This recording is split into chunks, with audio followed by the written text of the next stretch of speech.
Crystal palace মাঠে সবকিছু নিখুঁতভাবেই করেছে।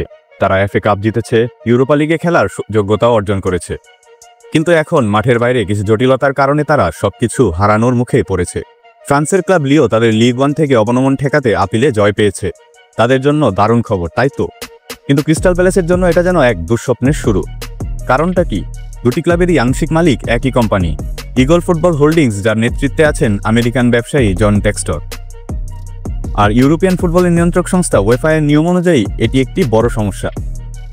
ওয়েফা একই ব্যক্তি বা কোম্পানির মালিকানাধীন দুটি ক্লাবকে একই ইউরোপীয় প্রতিযোগিতায় অংশ নিতে দেয় না, কারণ তারা চায় প্রতিযোগিতার নিরপেক্ষতা বজায় রাখতে।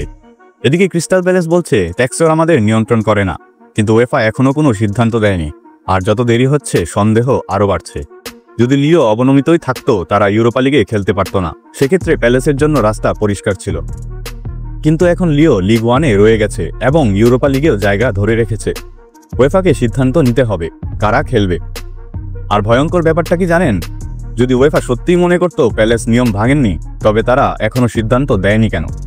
প্যালেস হাল ছাড়ছে না। ওয়েফা যদি বাদ দেয়, তবে তারা কোর্ট অব আর্বিট্রেশন ফর স্পোর্টসে লড়বে বলে প্রস্তুত।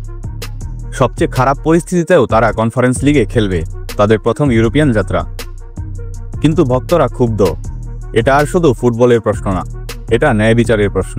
ভাবুন তো, আপনি সব ঠিকঠাক করলেন, মাঠে জয় পেলেন, অথচ পুরস্কার হারালেন কেবল বোর্ডরুমের সিদ্ধান্তে। এই দুঃস্বপ্নই এখন প্যালেসের সামনে। ওয়েফা কি পিষে দেবে প্যালেসের ইউরোপীয় স্বপ্ন, নাকি এবার সত্যিকারের বিচার হবে?